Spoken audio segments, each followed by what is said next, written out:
Bonjour à tous. Comme promis, je vais vous raconter mon premier périple en Thaïlande qui m'a permis de m'expanser, qui m'a permis de dépasser mes blocages, de transcender des peurs et de pouvoir réaliser bien plus grand que ce que je pensais pouvoir faire. Alors par quoi commencer? C'est vrai que cette expérience, elle est tellement transformatrice et en même temps juste révélatrice de ce qu'on est et de ce qu'on est capable de faire finalement, de ce qu'on ne se pensait pas être capable de faire. Alors, ce voyage en Thaïlande, il a été réalisé en semi-solo, c'est-à-dire à la base, je suis quelqu'un qui adore voyager, mais qui est pétrifié par la peur. Et voyager seul, par exemple, pour moi, c'était quelque chose d'inimaginable. Si on m'avait dit il y a quelques années que je voyagerais toute seule comme ça à l'autre bout du monde et en plus en sac à dos, en mode route, j'y aurais clairement jamais cru. J'aurais mis ma main à couper, clairement. Euh, il suffit de circonstances de la vie, de déclics, de se dire que quand on a vraiment envie de quelque chose, eh ben on n'a pas envie de se limiter parce que les autres ne peuvent pas nous accompagner, parce qu'ils n'ont pas le budget, etc. Et c'est ce qui s'est passé. Ce voyage, il était prévu avec une amie qui finalement n'a pas pu se joindre à moi. J'avais déjà posé mes congés à ce moment-là. Et, euh, et en fait, le choix qui s'offrait à moi, c'était d'annuler et de reporter mes congés en se disant de partir ensemble plus tard, ou de se dire de partir maintenant. Et la têtue que je suis ne voulait pas reporter ses congés parce que dans ma tête, j'étais partie, j'avais un besoin à ce moment-là de partir, j'avais un besoin de dépaysement, d'un besoin de lumière, on était en hiver et j'avais besoin de ça. J'étais appelée par ça. Je me sentais pas capable de partir seule. Alors j'ai commencé à regarder sur internet et j'ai trouvé des sites internet autant que des groupes Facebook de personnes qui recherchent un compagnon de voyage en fait. Et j'ai trouvé ça génial comme idée, puisque moi j'adore rencontrer des gens, j'adore partir à l'inconnu. Donc c'est un petit peu contradictoire en fait entre mes envies et mes peurs. C'est que j'ai envie de faire tellement de choses, mais mes peurs me paralysaient. Et le fait de me dire, ok, je pars avec quelqu'un, j'ai une forme de réassurance, de me dire, ok, j'ai quelqu'un sur qui me reposer, etc. Donc j'ai conversé avec une nana de Paris juste par écrit et on s'est dit ok on a à peu près les dates qui concordaient. Moi j'étais pas partie sur la Thaïlande et encore moins sur l'Asie, c'était vraiment un continent qui m'attirait pas du tout à la base, notamment au travers de mes peurs, puisque une de mes peurs c'était d'être malade et là-bas le niveau sanitaire comment dire donnait pas trop envie d'explorer ces territoires. Et finalement, c'est mon besoin de nature, de dépaysement, qui m'a fait changer d'avis quand j'ai potassé un petit peu le pays et que j'ai vu que c'était pas uniquement des plages paradisiaques et qu'on pouvait y faire plein de choses, qu'il y avait possibilité de se dépayser, qu'on avait autant de la forêt tropicale profonde et sauvage que des cultures différentes, enfin tout est différent et en fait ça m'a attirée. Donc j'ai pris l'avion toute seule. Alors je pense que le but premier, c'est de se dire, ok, il faut cliquer sur prendre son billet d'avion. C'est ça qui a été un peu, pour moi, l'étape la plus difficile, en fait. C'est vrai que souvent, quand on me dit, t'es courageuse, tu pars toute seule, etc., en fait, pour moi, quand je voyage, je me sens pas courageuse, je me sens pas... Certes, je transcende des peurs, mais je pense que la pire de toutes, à ce moment-là, ça a été vraiment de cliquer sur le bouton acheter son billet. Parce que c'est à ce moment-là que j'ai réalisé que quand les gens réalisent leurs rêves et qui mènent leur vie, qu'on se dit ah là là ils ont de la chance, etc. C'est pas parce que on voit dans leur quotidien ou dans ce qu'ils vivent qu'ils font des choses qui paraissent extraordinaires, mais c'est juste parce que ils ont pris la décision. Et pour moi, c'est ça qui était le plus difficile, c'était de cliquer sur ce bouton prendre le billet d'avion, d'acheter ce billet d'avion. Et à partir du moment où tu l'achètes, ok, tu peux te dire, alors moi je me rassure en me disant, ok, si jamais je le sens pas jusqu'au bout, je me laisse la possibilité de ne pas y aller, hein, on va pas se forcer.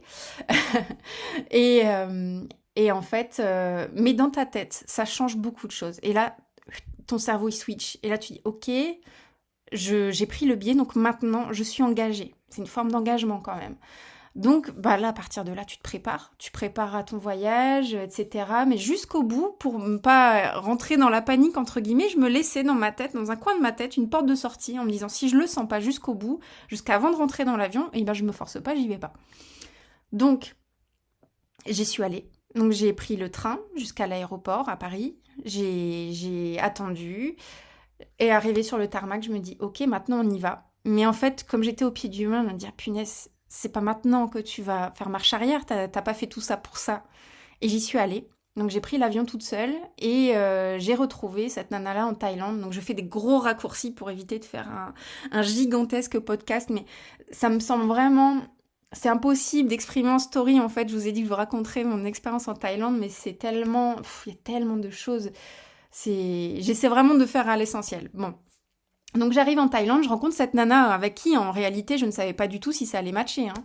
Et on s'était dit dès le départ quand même de se laisser cette liberté, de se dire que si ça ne matchait pas entre nous, si on n'avait pas les mêmes envies, on ne se découvrait pas une affinité entre guillemets pour voyager ensemble, on se laissait la liberté de tracer chacune nos routes. Donc ça, c'était une sorte de deuxième peur aussi, de se dire ok, si ça ne matche pas, là, je vais me retrouver toute seule, avec mes angoisses, entre guillemets, avec mes peurs, avec mes craintes. Mais finalement, une fois que tu es sur place, je pense que c'est vraiment ça, c'est qu'on est nos propres limites, c'est que nous-mêmes, on s'imagine toujours le pire.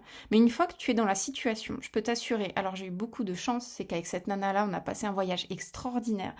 Je pourrais te raconter des anecdotes, mais j'ai vraiment pas envie de faire un podcast trop long, à moins que tu me le demandes. Dans ce cas-là, il n'y a pas de souci, j'en referai un deuxième sur les anecdotes de voyage, parce que c'est extraordinaire, tu te crées des souvenirs de dingue. Et moi, le voyage, pour moi, c'était ça. C'était de se sentir vivante, c'était avoir des souvenirs plein la tête. Et bon, je m'éloigne du sujet.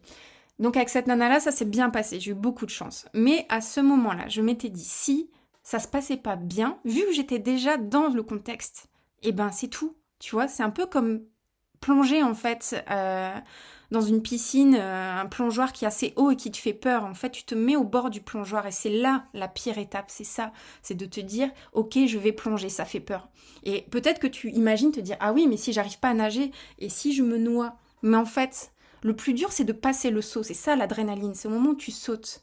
Mais une fois que tu te retrouves dans l'eau, mais tu es déjà dans l'eau, donc t'as plus qu'à nager et t'y vas. La peur, elle est déjà passée. Le pire, ta pire crainte, tout ce qui était à transcender, il est déjà passé. Et euh, c'est pour ça que je dis en fait que vraiment je suis convaincue que tout ce que tu désires au plus profond de toi se cache derrière tes peurs. Il n'y a pas de secret. Je ne veux pas dire par là que tu es obligé de passer par des souffrances, par des situations inconfortables, par vraiment des moments qui sont très difficiles pour toi à transcender pour arriver à ça. Mais il n'y a pas de secret. Si tu veux arriver à ce que tu veux, il faut que tu dépasses en fait ta pire crainte, ton pire juge qui est finalement toi-même. Puisque c'est toi qui te mets les barrières en imaginant le pire, en imaginant que tu ne te sens pas capable alors que finalement tout va bien. Et donc je fais une avance rapide, ce voyage s'est très bien passé, j'ai vu que ça allait. Je suis tombée, spoil alert, je suis tombée malade 2 fois pendant ce voyage, 2 fois, vraiment. Et la première, j'ai vraiment cru que j'allais pas réussir à gérer parce que pour moi c'était vraiment pas la panique, mais à ce moment-là, j'avais qu'une envie, c'était d'être chez moi, dans mon cocoon, bien au chaud, dans ce que je connais, dans ma petite zone de confort. C'est arrivé en plus en pleine ville dans Bangkok, donc je te raconte pas.